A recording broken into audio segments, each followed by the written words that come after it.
Antes de você acompanhar a nossa próxima atração na Memory, quero te lembrar que você pode acessar a Memory News no Facebook. Acesse agora, curta a página. Informação, prestação de serviço e muito esporte você acompanha na Memory News no Facebook. Não deixe de curtir, acesse e acompanhe as nossas notícias. E tem o nosso novo blog atualizado. Agora não é mais Memory Avance, mas sim Memory News Blog. Acesse www.memorynewsblog.blogspot.com. Vou repetir: memorynewsblog.blogspot.com. Atualização das notícias de todos os tipos no Memory News Blog. Acesse o nosso canal no YouTube, MemoryTube. Se inscreva. Ele é de graça, você vai gostar. Tem o nosso Instagram, News Memory, que cada vez mais vem crescendo com novos seguidores e você não pode deixar de acessar. E tem também o M Tweetando. Acesse agora no Twitter o M Tweetando. Opção não falta para você acompanhar a Memory. Você pode seguir no Facebook, no blog, no YouTube, no Instagram ou no Twitter. Acesse agora! É a Memory. Aonde você estiver, ela está sempre com você. Sempre!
Confronto do passado com o presente.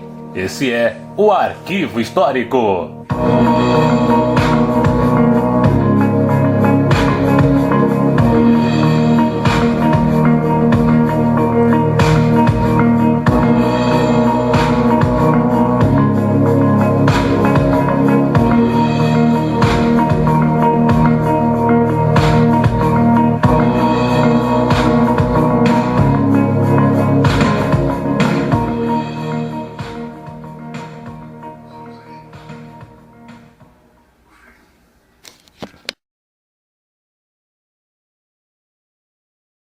Boa noite, o Arquivo Histórico está começando. Falaremos hoje sobre os sistemas vitais. Todos os alimentos que nós consumimos, as vitaminas, tudo isso é importante para o nosso organismo. Traz benefícios que você muitas vezes não sabe. E hoje no Arquivo Histórico você vai saber. E mais, vamos continuar falando sobre os vírus. Você já ouviu falar da poliomielite? O que ela pode fazer? Os vírus são minúsculos inimigos que nós não vemos a olho nu. Mas o que eles podem causar na vida do ser humano? Tudo isso e muito mais agora no Arquivo Histórico. Você é o nosso convidado a navegar no conhecimento. Fique ligado!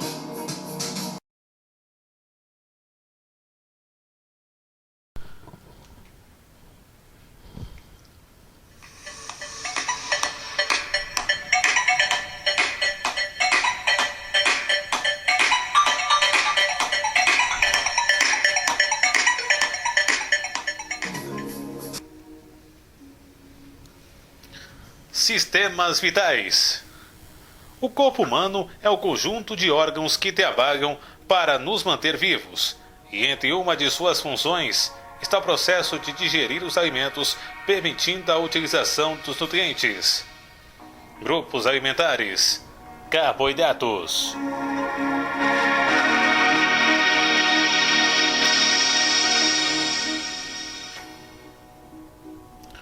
Os carboidratos também são conhecidos como glicídios, um alimento encontrado em uma grande variedade de alimentos, produzidos pelos vegetais durante a fotossíntese e são fontes de energia para nosso corpo.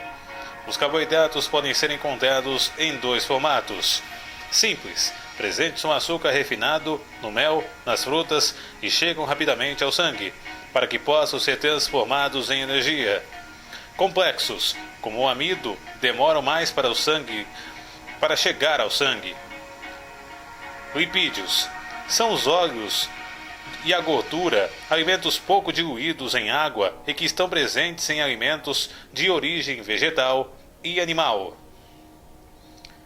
No organismo humano, atua para fornecer e armazenar energia, participando do crescimento e desenvolvimento do organismo, entre outras muitas funções.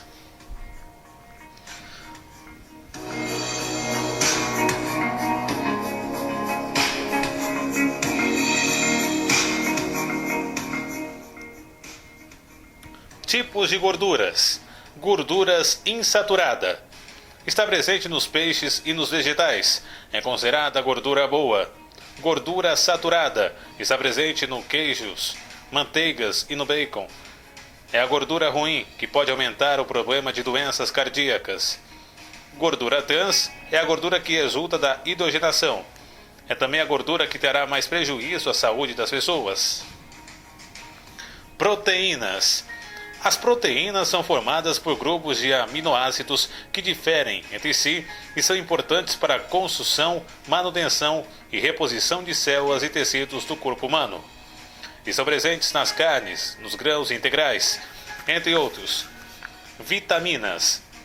As vitaminas atuam em um grande número de reações químicas que são fundamentais para o funcionamento do corpo humano. Nosso corpo não é capaz de produzir esses compostos químicos. Portanto, eles precisam ser ingeridos e por isso se traz necessária uma variedade de alimentos. Existem vitaminas diluídas em água hidrossolúveis e as vitaminas diluídas em gorduras, lipossolúveis. Sais minerais. O corpo precisa de uma grande variedade de sais minerais, que estão presentes nos vegetais e nos produtos de origem animal.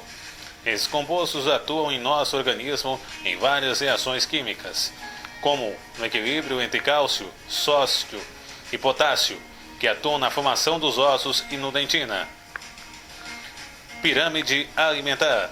Para que esses grupos alimentares façam bem para o organismo humano, é necessário equilibrar os alimentos em quantidade adequada e variada, porque o excesso ou a falta de qualquer um desses grupos alimentares poderá acarretar em uma grande quantidade de doenças.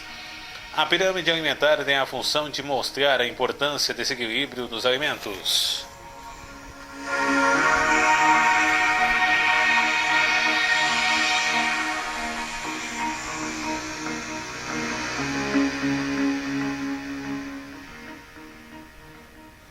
Agora vamos ver as vitaminas, os alimentos que estão e a função. A vitamina A, ela está presente em hortaliças, frutas e etc. A sua função é essencial para a visão, para um crescimento adequado e para a diferenciação dos tecidos. O complexo B1 está em ervilhas, feijão, etc. Estimula o apetite e bom funcionamento do sistema nervoso, muscular e do coração. A vitamina B2, cereais e grãos, é o equilíbrio da pele, metabolismo dos enzimas, óleos, células nervosas, entre outros. A vitamina B6 está em cereais, carnes, etc. A sua função é a respiração das células e metabolismo das proteínas. A vitamina B12 está em carnes vermelhas, peixes, etc. A sua função está nos glóbulos vermelhos.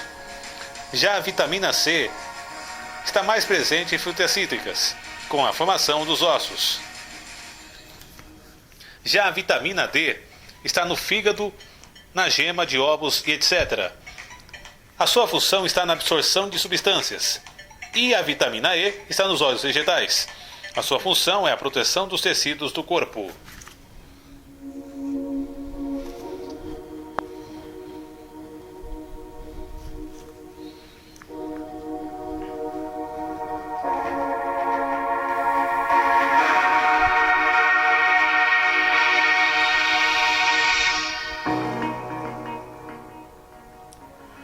Sistema digestório.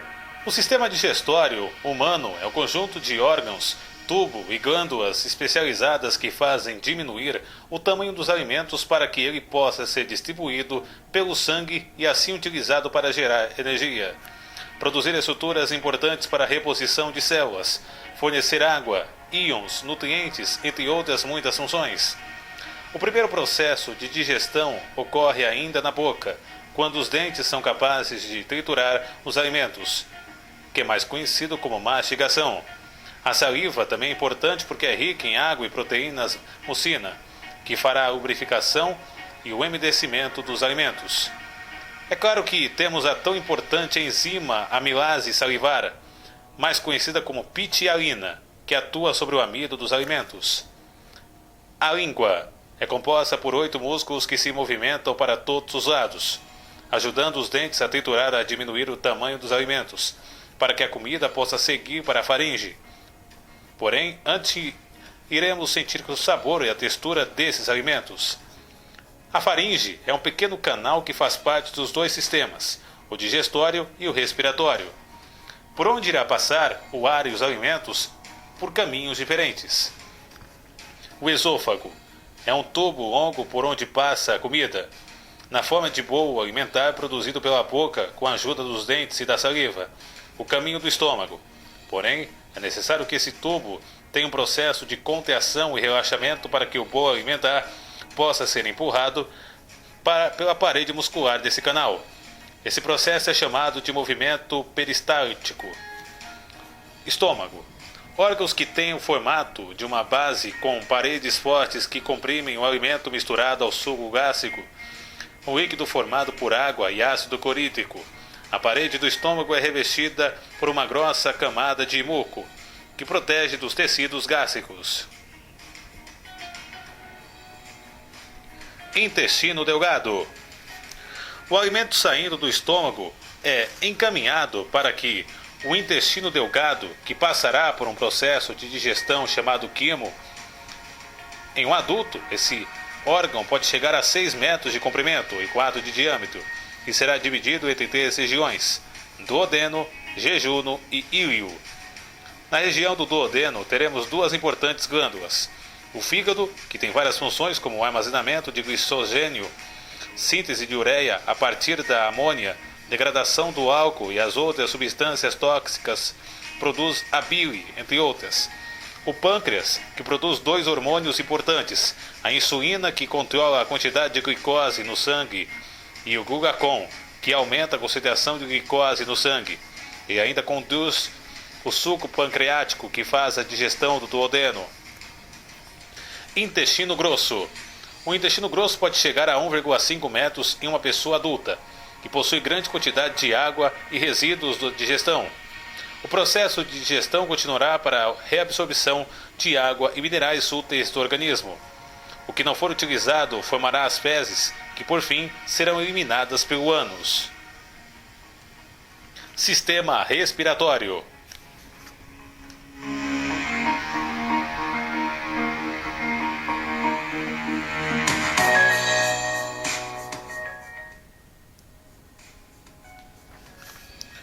Ao tentar entender o sistema respiratório humano, é preciso pensar em diversos processos, como a encontrada saída do ar que nos rodeia, utilizando diversos tubos com o objetivo de levá-lo até o pulmão para que seja recebido e transportado para todo o corpo. É preciso ainda pensar nas reações químicas que ocorrem em todas as células do corpo para que ocorram as trocas respiratórias.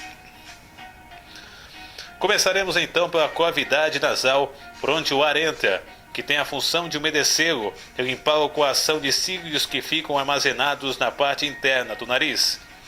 Além disso, o ar é aquecido aproveitando o calor do sangue que circula sobre a cavidade. Faringe e laringe são os tubos por onde irá passar a faringe. É o tubo que vocês reconhecem, porque também é o sistema digestório. O ar, após passar pela faringe, se encaminha para a laringe, que é formada de cartilagens rígidas, onde está localizado a epiglóte, que atua sob o comando do sistema nervoso, permitindo que o ar possa ir aos pulmões e o polo alimentar para o esôfago. Traqueia e brônquios. A traqueia é um tubo formado de anéis de cartilagens e tem um formato de letra C, e que possuem alguns ligamentos. A traqueia se divide em 2 segmentos, que dão origem aos brônquios. Lá eles se ramificarão em diversos brônquios e farão parte dos pulmões. Já os pulmões, os maiores e mais importantes órgãos do sistema respiratório, temos 2, que ocupam quase toda a caixa torácica e são responsáveis pelo processo que leva o nome de hematose. A hematose é o processo de trocas respiratórias, isto é, a troca de gases que ocorre quando o sangue deixa o gás carbônico e capta o oxigênio. Os pulmões funcionam por um mecanismo de repetição, a inspiração e a expiração. A inspiração é o nome que se dá quando os pulmões se enchem de ar. Já a expiração é quando o ar é colocado para fora. Para que esse processo possa ocorrer, é necessário a ajuda de pressão atmosférica para que o diafragma e os músculos do tórax ampliem a caixa torácica.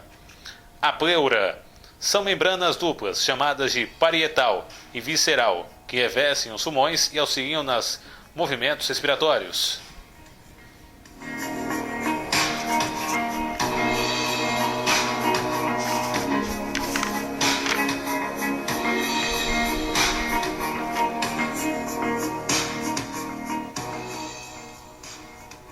Sistema urinário. O sistema urinário da espécie humana é formado por um conjunto pequeno de órgãos que trabalham com material de excreção.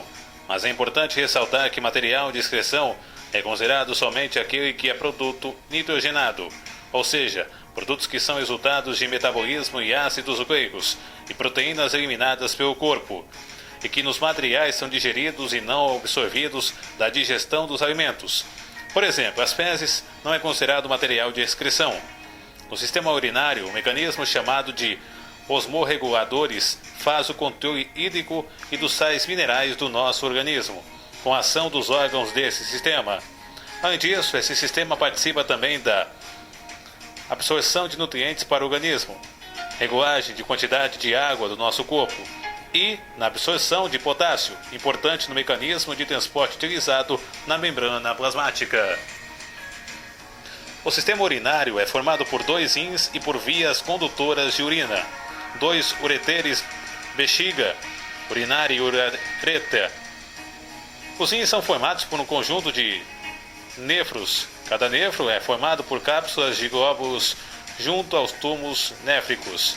O sangue terá filtrado pelos rins e o resultado desse processo é o que chamamos de um material rico em água, ureia e sais como sódio, potássio, por exemplo, aminoácidos, glicose e outras substâncias.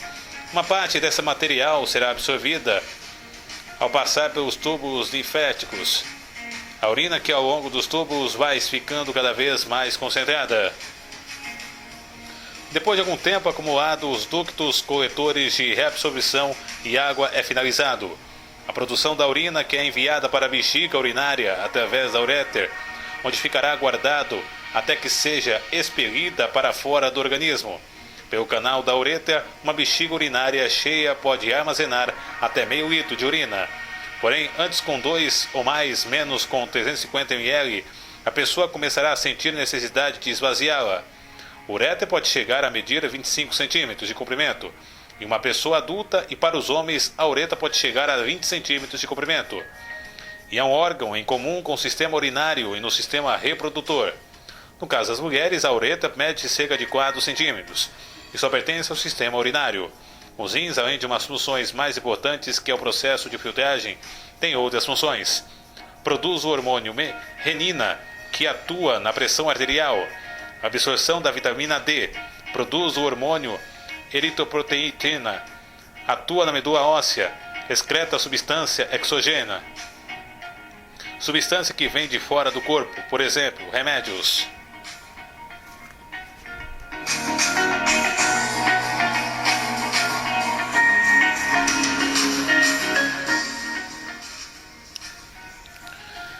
Sistema imunológico.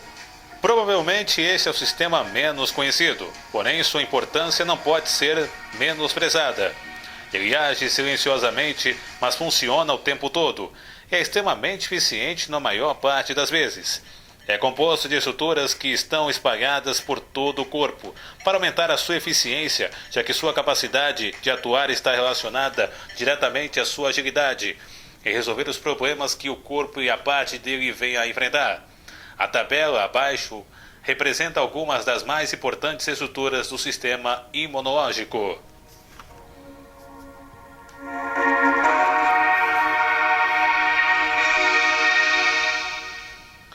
Vamos a ela. Estruturas do sistema imunológico. Tonzilas, mais conhecidas como amígdalas. As suas funções e localização: ela possui um grande número de células para a defesa. Está localizada na garganta. Adenoides. Atua durante a infância e regride à fase adulta, localizada entre o nariz e a garganta. Baço. Reciclagem de glóbulos vermelhos e velhos na produção dos glóbulos brancos. Encontra-se do lado esquerdo do abdômen. Timo. É fundamental na defesa do organismo e atua no amadurecimento de células brancas. Está localizada entre os pulmões. Linfonodos. Comparada ao exército, porque age evitando a entrada de atojamento de micro-organismos. Pequenos nódulos espalhados por todo o corpo.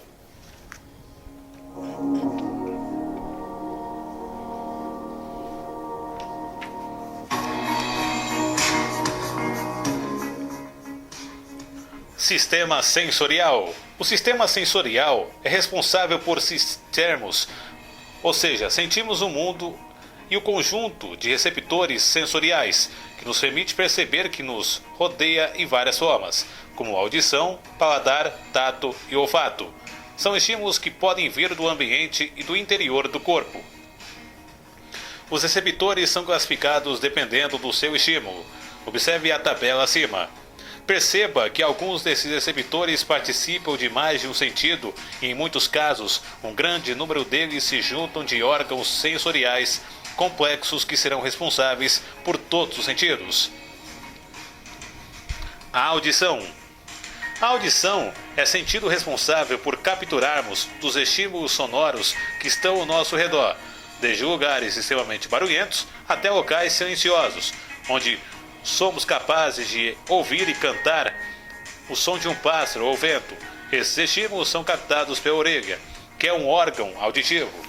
A orelha é dividida em três partes: externa, média e a interna. A orelha externa é formada pelo pavilhão auditivo e conduto auditivo externo, e que tem a função de direcionar as ondas sonoras para dentro da orelha. É no limite entre a orelha média e externa que se encontra a membrana timpânica, que recebe a onda dos sons e a transmite para os ossículos, martelo, bigorna e escrito, que juntos se avaliaram para transmitir a onda produzida pelo som para a orelha interna. A orelha interna é onde se aloja o sistema coclear e o sistema vestibular, que estão ligados aos equilíbrios do corpo. É na orelha interna que os estímulos sonoros são encaminhados ao cérebro, para que possa haver sua interpretação. O órgão responsável por esse processo é chamado de espiral. Vamos ver a visão. A visão não depende exclusivamente dos olhos, porque as pessoas, os animais e os objetos refletidos, os raios luminosos, os olhos se localizam nas cavidades orbitais, dentro do crânio, que será protegido por um conjunto de ossos e por 6 feixes de músculos, o que permitirá que os olhos façam muitos movimentos. Os olhos são protegidos pelas sobrancelhas, cílios, conjuntiva e pálpebras. Além disso, também terá a ação de lágrimas que responderá contra corpos estranhos ou qualquer coisa que venha a irritar os olhos. Os olhos são formados por 3 membranas superpostas. a esclera, que é o branco dos olhos, a coroide, que é uma membrana mais escura que está cheia de vasos sanguíneos e retina, e que é a membrana interna, e possui as células que reagem à luz, os bastonetes e as cones. Os bastonetes são células que atuam com pouca luminosidade, e os cones atuam quando existe grande luminosidade. Fonação. A fonação é o sentido de comunicação oral, é a produção da voz e dos sentidos que mais demoramos a dominar. Sendo uma aprendizagem que não termina nunca, nosso vocabulário está sempre aumentando durante toda a vida. A produção da voz é dependente da corda vocais, que estão presentes na laringe, por onde o ar passa para chegar até os pulmões. Porém, para que a nossa voz seja clara, é necessária a participação de outros órgãos, como a cavidade nasal, os lábios, a faringe, a laringe, a traqueia e os pulmões. É a partir desse conjunto que será produzida a voz. Paladar é o sentido dos sabores dos alimentos. Está relacionado diretamente ao olfato, porém, ele possui seus próprios receptores. Os receptores estão presentes na língua por estruturas chamadas de pupilas gustativas e no palato duro, mais conhecido como palato duro, céu da boca. Para sentirmos o sabor dos alimentos, precisamos da saliva que irá dissolver os alimentos na boca, para que as papilas gustativas possam enviar para o cérebro duas mensagens por intermédio das terminações nervosas, onde serão analisadas e interpretadas. E por último temos o tato. A pele é o órgão responsável pelo tato. Possui uma grande quantidade de terminações nervosas que permitem sentirmos diversas sensações, como dor, temperatura, pressão e vibrações. Esses receptores estão localizados nas camadas mais profundas da pele.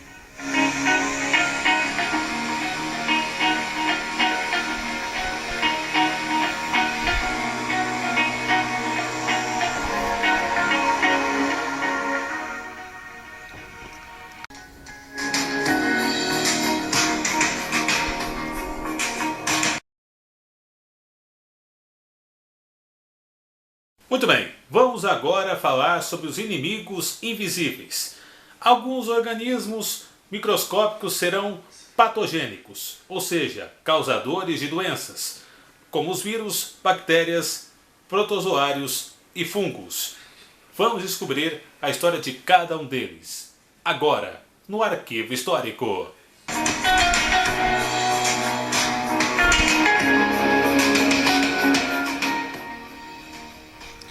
Inimigos invisíveis. Bom, vamos começar falando sobre o vírus.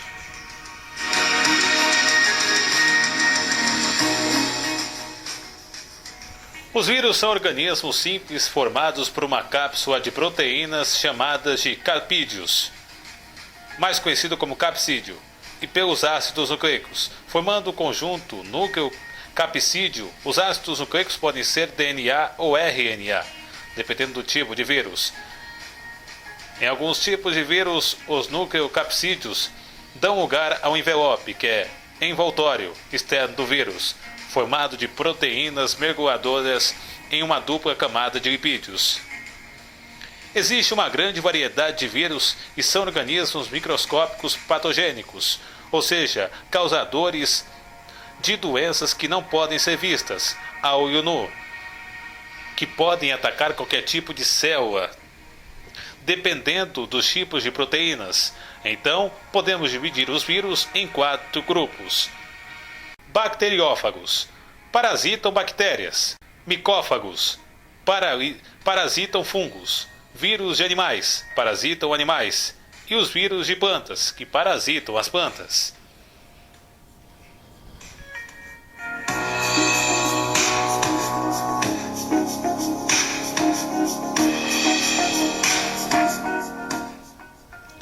Algumas doenças causadoras por vírus. HIV, síndrome da imunodeficiência adquirida. O HIV é um vírus do RNA, como falamos no programa passado, conhecido como HIV. ou vírus de imunodeficiência adquirida. É um vírus envelopado que infecta e destrói os linfócitos, glóbulos brancos e são células de defesa do sistema imunológico, tornando as pessoas infectadas incapazes de se proteger até de doenças simples como gripe ou resfriados. A prevenção contra o HIV são usar seringas descartáveis, usar preservativos todas as vezes que foram ter relações sexuais. Quando houver necessidade de transfusão sanguínea, valer-se de bancos de sangue confiáveis. Mulheres portadoras de HIV, soro positivo, procurar assistência médica antes de engravidar ou amamentar.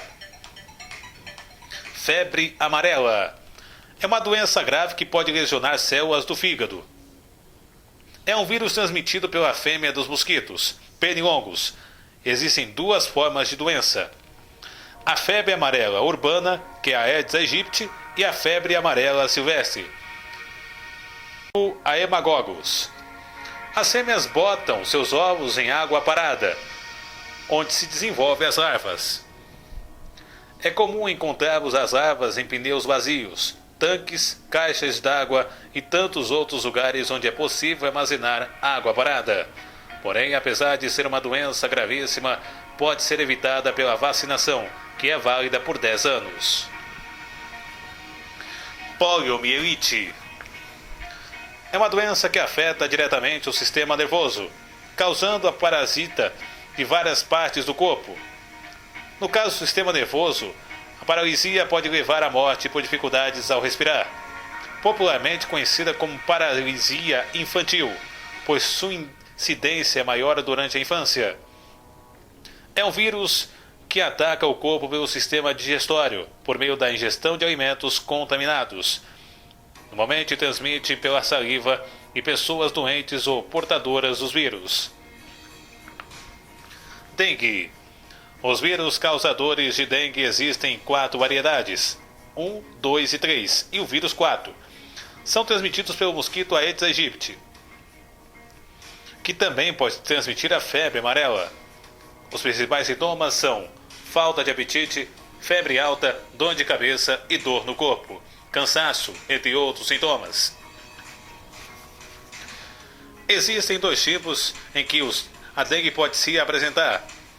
A comum é a hemorrágica, porém a mais grave é a dengue hemorrágica, que pode levar à morte e não procurar rapidamente o médico. É extremamente necessário o tratamento de reidratação, que pode ser iniciado antes de chegar ao médico. O ciclo da vida dos mosquitos passa por 4 fases: ovo, larva, pupa e adulto, onde seu desenvolvimento ocorrerá em água parada, suja ou limpa. Já a raiva, que também falamos no programa passado, é um vírus transmitido por os humanos pelos cães, gatos e morcegos doentes. Os animais mais doentes se tornam mais agressivos e podem vir a morder as pessoas mais próximas. Os vírus que estão na saliva do animal entram na corrente sanguínea do humano a partir da mordida. Chegam às células nervosas e afetam o sistema nervoso central.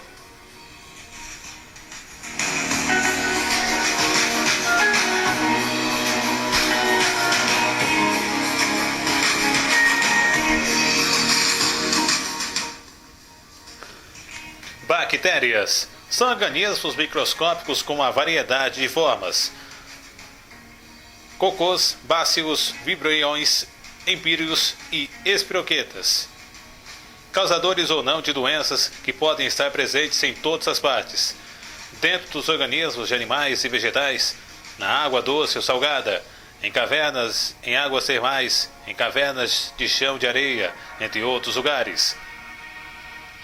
Algumas doenças causadas por bactérias. Meningite.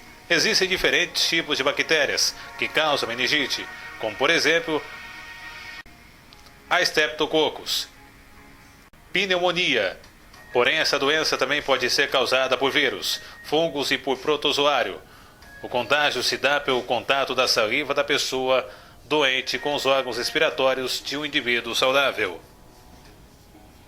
Os principais sintomas são febre, rigidez da nuca, com dificuldade para movimentar o pescoço e dor de cabeça.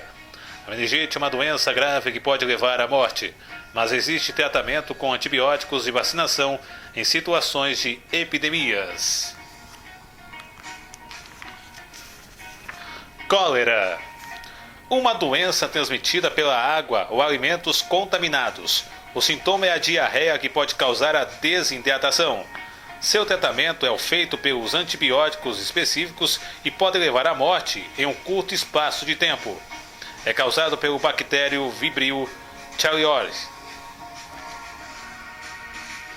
Hanseníase é uma das doenças mais antigas da história da humanidade. É transmitida por um bacilo chamado de Mycobacterium leprae, um micro-organismo que desenvolve na pele e na superfície dos nervos, principalmente nas extremidades, pés e mãos.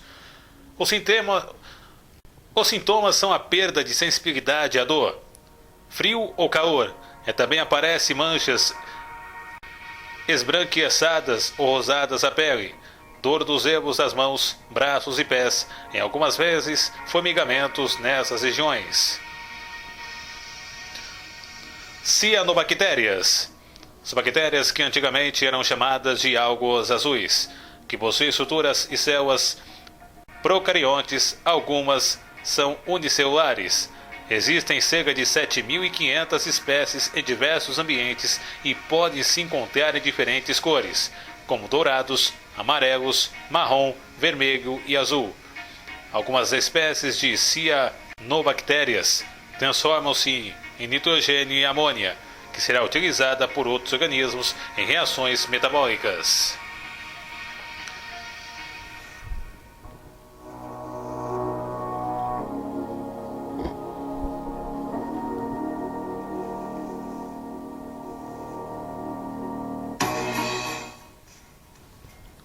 Protozoários são micro-organismos agrupados no reino protista.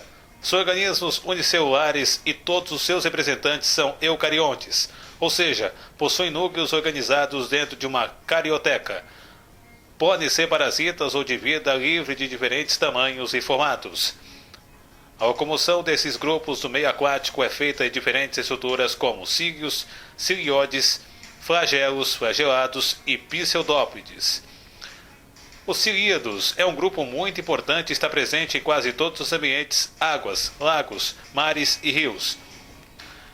E solo. Os cílios ficam em volta do corpo dos protozoários que promovem o seu deslocamento dentro da água. O cilíado mais comum é o Paramecium, que se encontra na água doce. Os flagelos são longos filamentos entre os movimentos para que haja o deslocamento. Formados de um ou vários flagelos, podem ser organizados de vida livre e parasita que, nesse caso, pode acarretar em doenças graves como a de Chagas ou a menos conhecida como, porém letal, doença do sono. Ambos podem levar à morte. Os pseudópodes, que significa em português falso pé, possuem organelas e vacuolos digestivos. Reprodução dos protozoários. Devido à quantidade de protozoários existente, uma grande variedade de mecanismos de reprodução, sendo que o mais simples é chamado de cisciparidade, onde a divisão celular se corripia e depois a célula se divide em duas. Doenças de protozoários. Doença de Chagas. Os protozoários Trypanosoma cruzi é responsável por essa doença gravíssima, que afeta milhões de pessoas em nosso país. Há mais ou menos 100 anos se conhecia pouco dessa doença, mas com a pesquisa de um médico brasileiro, Carlos Justiniano Ribeiro Chagas, foi possível entender um pouco mais sobre ela, além das formas de prevenção e tratamento. Ciclo da doença. O ciclo da doença de Chagas começa pela transmissão de protozoário por um hospedeiro intermediário, um inseto chamado de barbeiro. Ao picar uma pessoa saudável, um inseto contaminado defeca sobre a pele. Ao coçar o local de picada, o protozoário entra na corrente sanguínea. Na corrente sanguínea, o protozoário se multiplica e se aloja nas fibras musculares do coração. A doença pode se apresentar de maneira crônica, que pode durar anos e levar às doenças cardíacas. havendo complicações no sistema digestório, com aumento do tamanho de coração e de outros órgãos, como o esôfago e o intestino. Doença do sono. Trypanosoma brucell. É uma doença que ocorre na África, popularmente conhecida como doença do sono. É transmitida por um inseto chamado de mosca tsetse, que possui protozoário de uma saliva. A multiplicação protozoária depende da sua presença na corrente sanguínea e pode invadir o sistema nervoso da pessoa contaminada. Quando se aloja no cérebro, provoca confusões mentais e sonolência que pode levar à morte. Só é possível encontrar a cura por intermédio de medicamentos específicos, nos primeiros estágios da doença. Toxoplasmose. É uma doença transmitida por gatos e outros felinos, que se contaminam ao comer carne de outros que contêm os cistos de protozoário. O causador da toxoplasmose. No intestino dos felinos, os protozoários se multiplicam e formam novos cistos, que serão eliminados com as fezes e contaminam o solo e a água. No homem, a contaminação se dá a partir da ingestão de cistos na água contaminada, atingindo o sistema imunológico e deixando as pessoas com imunidade reduzida. O tratamento é feito com drogas específicas, que eliminam a toxoplasmose de organismos. Porém, para a gestante é uma doença gravíssima, pois pode levar ao aborto ou causar retardo mental do bebê. Leishmaniose. É um protozoário que é transmitido ao homem pela picada de um inseto da espécie Woodzoma e está nas Américas, Europa e Ásia. É transmitido pela espécie Presbustomos sp. Existe uma variedade não só de espécies, mas também de maneira que a doença se apresente, que pode se tegumentar, cutânea, ou seja, visceral. A leishmaniose tegumentar produz ferimentos na pele da região da picada. Se não tratada, as lesões que ocorrem no rosto podem causar deformações da região do nariz e da boca. Na leishmaniose visceral, a doença pode levar à morte quando não é tratado. Ela atinge os órgãos abdominais como o baço e o fígado. Os sintomas são emagrecimento, febre, problemas cardíacos e circulatórios.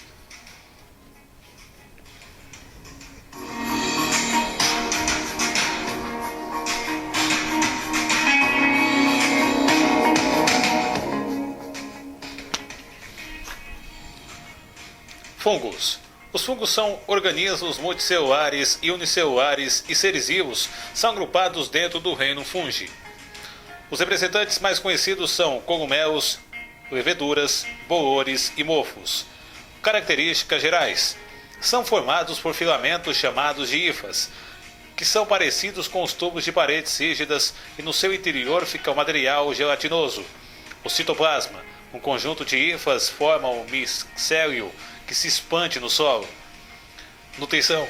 Os fungos são organismos que são capazes de produzir sua própria alimentação, por isso é chamado de heterostráficos. A maior parte desses organismos retira seus alimentos de compostos simples que serão absorvidos pelas hifas.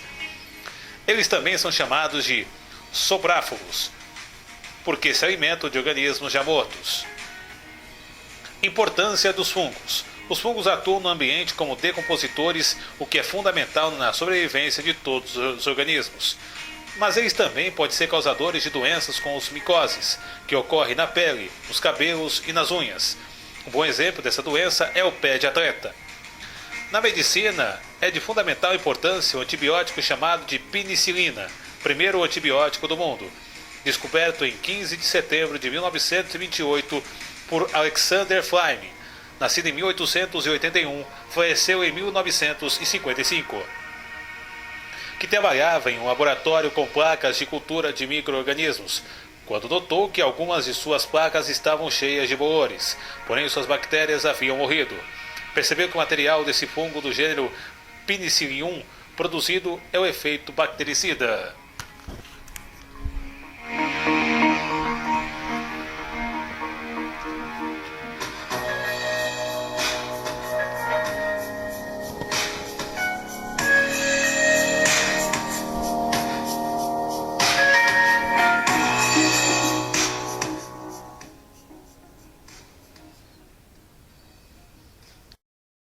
E o Arquivo Histórico termina agora. Para maiores informações, você acessa a Memory News no Facebook. Não deixe de curtir a nossa página. Tem o nosso blog também atualizado, que agora é memorynewsblog.blogspot.com. Tem o nosso canal no YouTube, o MemoryTube, e é claro, não posso deixar de falar do Instagram, que não para de crescer. Obrigado a você que assiste e curte a News Memory no Instagram. Sempre trazendo novidades e agora também vídeos para você. Esse arquivo histórico vai estar no News Memory também. Obrigado a todos. Estamos também no Twitter com o MTweetando. Dê sua opinião no comentário, seu feedback sobre este programa, o que você achou. É importante para nós. Obrigado a todos, um grande abraço e até a próxima. Esse foi o Arquivo Histórico. Fique ligado, aonde você estiver, a Memory está sempre contigo.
E esse foi o Arquivo Histórico.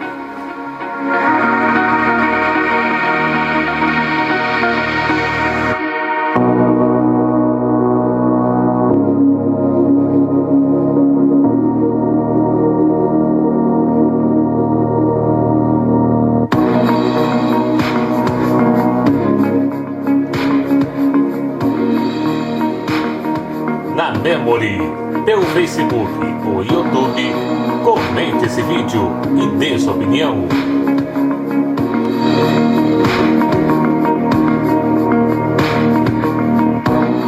Até a próxima!